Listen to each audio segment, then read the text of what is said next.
वो कोई साधारण कलाकृति नहीं, बल्कि भविष्य का एक ऐसा महान शासक हो जो एक पूरे महाद्वीप का इतिहास बदलने वाला है। क्या बात है। और सबसे बड़ी बात, वो मूर्तिकार कोई और नहीं बल्कि उस राजा की अपनी माँ हो। हाँ, ये एक बहुत ही शक्तिशाली तस्वीर है। तो आज की इस डीप डाइव में हम जिन ऐतिहासिक दस्तावेजों, पुराने पत्राचारों और शोध पत्रों के पन्नों को पलट रहे हैं, उनका मुख्य उद्देश्य राजमाता जीजाबाई के जीवन को गहराई से समझना है। जी बिल्कुल। ये कहानी केवल एक माँ की ममता तक सीमित नहीं है। ये एक राष्ट्र निर्माता की कहानी है। एकदम सही बात है। जिनकी दूरदृष्टि और अटल आदर्शों ने एक पूरे साम्राज्य, मराठा साम्राज्य और उसके संस्थापक छत्रपति शिवाजी महाराज की नींव रखी। और जब हम इन ऐतिहासिक स्रोतों का सूक्ष्मता से अध्ययन करते हैं ना, तो एक बहुत ही स्पष्ट पैटर्न उभर कर आता है। कैसा पैटर्न? देखिए, इतिहास अक्सर राजाओं, उनके युद्धों, उनकी तलवारों और किलों को तो बड़ी प्रमुखता से याद रखता है। हाँ, वो तो है। लेकिन उन वैचारिक नींवों को भूल जाता है जिन पर वे अजेय साम्राज्य खड़े होते हैं। हाँ। इन दस्तावेजों से ये पूरी तरह स्पष्ट हो जाता है कि शिवाजी महाराज का निर्माण किसी शून्य में नहीं हुआ था। मतलब कोई जादू नहीं था रातों रात? बिल्कुल नहीं। उनके भीतर न्याय, धर्म और स्वतंत्रता का जो पूरा ढांचा था, वो पूरी तरह से जीजाबाई की ही देन था। क्या बात है। ये नेतृत्व, कूटनीति और एक असंभव से लगने वाले विजन को जमीन पर उतारने की कहानी है। तो चलिए इस गाथा की बिल्कुल जड़ों तक पहुंचते हैं। हमारे पास जो विवरण है, उनके अनुसार जीजाबाई का जन्म 12 जनवरी 1598 को हुआ था। हाँ, महाराष्ट्र के सिंदखेड़ राजा में। जी। और उनके पिता लखूजी जाधव अहमदनगर के निजाम शाही दरबार के एक अत्यंत प्रभावशाली सरदार थे। माता का नाम महालसाबाई था। बिल्कुल, वे एक बहुत ही प्रतिष्ठित मराठा परिवार से थीं। जिन्हें देवगिरी के यादवों का वंशज भी माना जाता था। बचपन से ही उन्हें धर्म, न्याय और वीरता के संस्कार मिले। सही कहा। लेकिन यहाँ एक बात पर ध्यान देना जरूरी है। हम अक्सर सरदार के घर में जन्म लेने का मतलब महलों की सुख सुविधाओं से लगा लेते हैं। हाँ, रेशमी कपड़े और आराम की जिंदगी। वही ना। पर मुझे लगता है कि 16वीं और 17वीं सदी के इस भयंकर उथल-पुथल भरे दौर में ये बचपन किसी गगनचुंबी इमारत की नींव की तरह था। ये विशेषाधिकार सुख से ज्यादा एक भारी राजनीतिक प्रशिक्षण रहा होगा। निस्संदेह, मैं पूरी तरह सहमत हूँ। उस दौर के विशेषाधिकार का अर्थ आज के संभ्रांत वर्ग की तरह एक सुरक्षित जीवन जीना बिल्कुल नहीं था। तो असल में माहौल कैसा था उस वक्त? देखिए, 17वीं सदी की शुरुआत का दक्कन, यानी आज का महाराष्ट्र और आसपास का जो क्षेत्र है, वो भयंकर राजनीतिक अस्थिरता का केंद्र था। अच्छा। अहमदनगर की निजाम शाही, बीजापुर की आदिल शाही और उत्तर से लगातार दबाव बना रहा मुगल साम्राज्य। मतलब सब तरफ से खतरा। बिल्कुल, ये सभी सत्ता के लिए आपस में टकरा रहे थे। तो एक शक्तिशाली सरदार का घर असल में सत्ता और कूटनीति का केंद्र होता था। हाँ, जहाँ षड्यंत्र रचे जाते होंगे। एकदम। वहां गठबंधनों का बनना और रातों रात बिगड़ जाना रोजमर्रा की बात थी। जीजाबाई ने बचपन से ही ये सब अपनी आंखों से देखा। तो मतलब उनका बचपन किसी सुरक्षित किले में नहीं बीता? नहीं, वो एक सक्रिय राजनीतिक प्रयोगशाला में पली बढ़ी। उन्होंने देखा कि जब राजा कमजोर होता है तो प्रजा को कितनी भयानक कीमत चुकानी पड़ती है। ये तो बहुत गहरी बात है। उनके पिता लखूजी जादव का दरबार उनके लिए राजनीति का पहला स्कूल था। वहां उन्होंने न्याय की जटिलताओं को समझा। और शायद यही वो मजबूत जमीन थी जिस पर उनका व्यक्तित्व बना। बिल्कुल।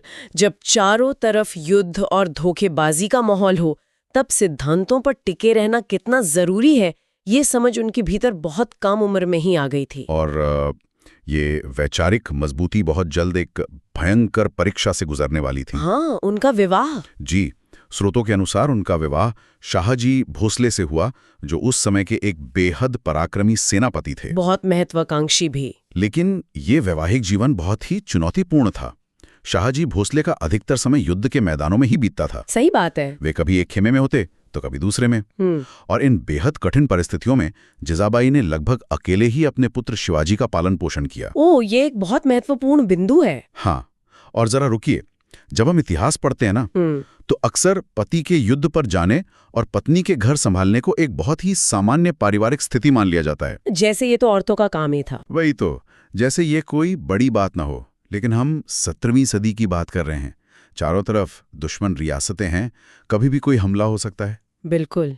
ऐसे में पति की अनुपस्थिति में अपने परिवार को और अपनी रियासत को सुरक्षित रखना क्या ये केवल जिंदा बचने की जद्दोजहद थी? अब मुझे तो ये एक बहुत ही जटिल रणनीतिक चाल लगती है। इस बात को समझना इस पूरी ऐतिहासिक कड़ी का सबसे अहम हिस्सा है।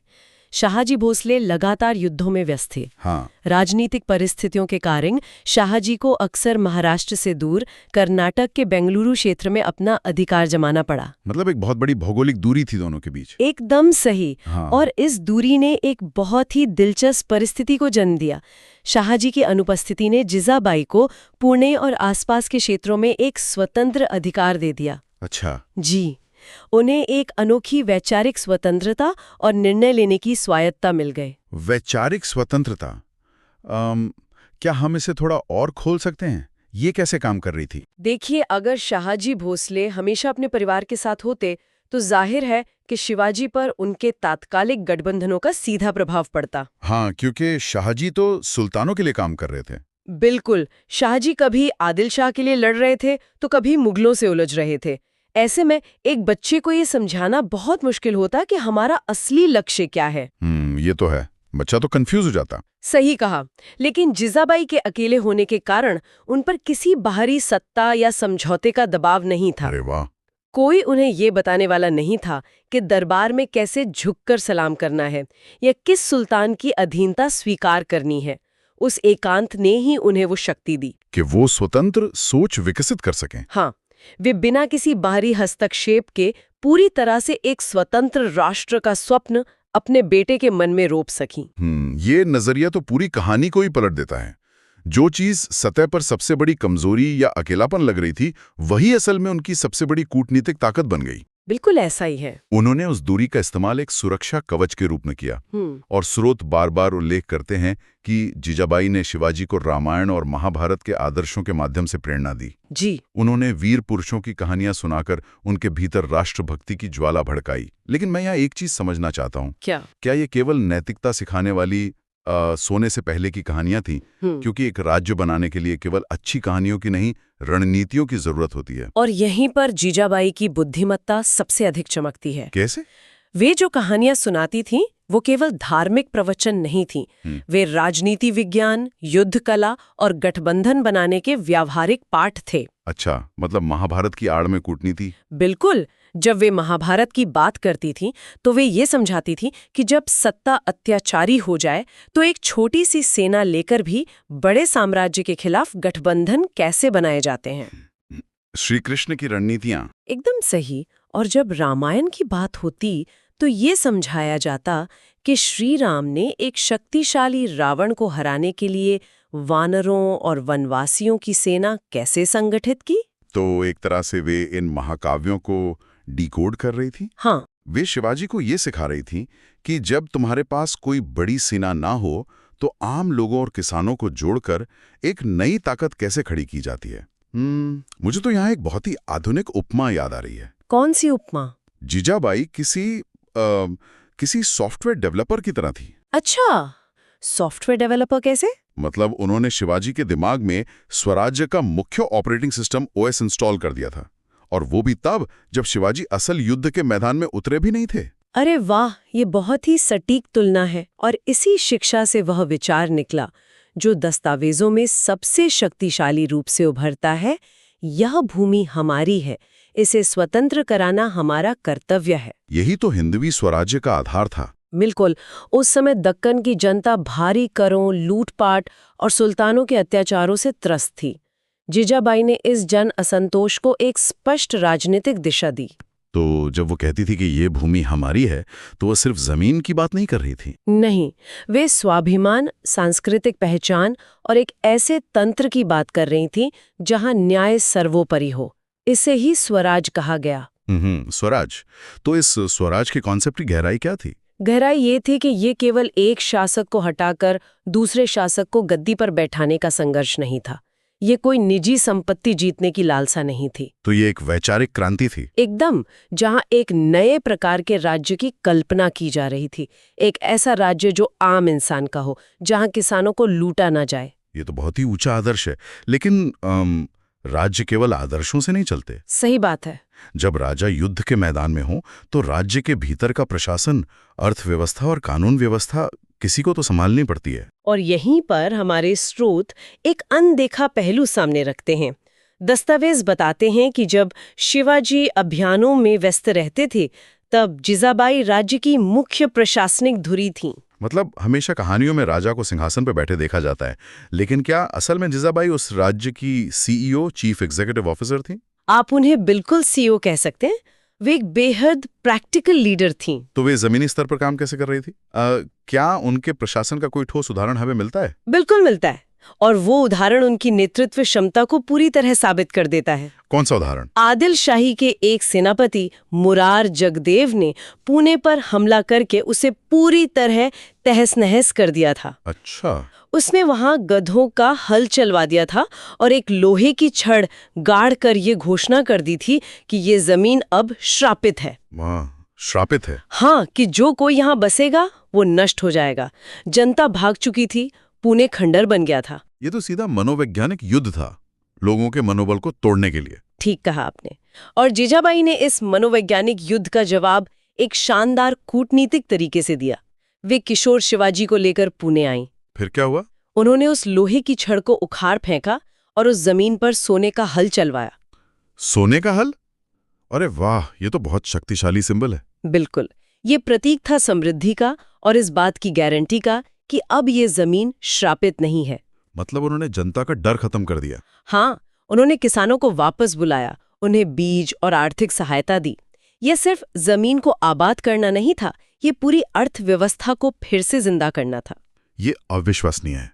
जब सीमा पर मुगलों और आदिल शाही से युद्ध चल रहा हो, तब भीतर से पुणे को फिर से बसाना यह स्पष्ट करता है कि वे केवल महल में बैठकर आदेश नहीं दे रही थीं। बिल्कुल नहीं, वे लोगों के बीच थीं। उनका न्याय करने का तरीका भी बहुत प्रसिद्ध था। वे पुणे में नियमित रूप से न्याय पंचायत लगाती थीं। मतलब वो खुद विवाद सुलझाती थी? जी हाँ, जमींदारों के विवाद, किसानों की लगान से जुड़ी समस्याएं, सब वो खुद देखती थी। और एक सबसे महत्वपूर्ण नीति जो उन्होंने लागू की, वो क्या थी? स्त्री सम्मान की नीति। उन्होंने इसे केवल एक उपदेश नहीं रहने दिया, बल्कि कठोर कानून बना दिया। मतलब दुश्मन खेमे की महिलाओं के लिए भी? बिल्कुल। यदि किसी सैनिक ने दुर्व्यवहार किया तो उसके लिए सबसे कठोर दंड का प्रावधान था। तो वे जमीनी स्तर पर प्रजा को न्याय दिलाकर असल में स्वराज के सपने को हकीकत में बदल रही थी। एक तरफ शिवाजी सीमाएं बढ़ा रहे थे और दूसरी तरफ जिजाबाई भीतर से उसे मजबूत कर रही थी। ये विजन और एग्जीक्यूशन का एक बहुत ही दुर्लभ संतुलन है। सच में। और उनकी ये जीवन भर की तपस्या, उनका त्याग अंततः इतिहास के एक ऐसे दिन पर जाकर पूरा हुआ जिसका इंतजार उन्होंने हमेशा से किया था। वर्ष 1674। हाँ, वर्ष 1674, रायगढ़ का किला और छत्रपति शिवाजी महाराज का राज्याभिषेक। वो जिजाबाई के जीवन का सबसे गौरवपूर्ण क्षण था। उनका आजीवन सपना साकार हो गया था। लेकिन जब मैं आगे के घटनाक्रम को पढ़ता हूं ना, तो उसकी टाइमिंग मुझे हैरान कर देती है। जी, उनका निधन। हाँ, राज्याभिषेक के मात्र कुछ ही दिनों बाद 17 जून 1674 को उनका निधन हो गया। यह ऐसा लगता है जैसे किसी महाकाव्य का सबसे सटीक और भावुक अंत हो। इतिहास में ऐसे क्षण बहुत दुर्लभ होते हैं।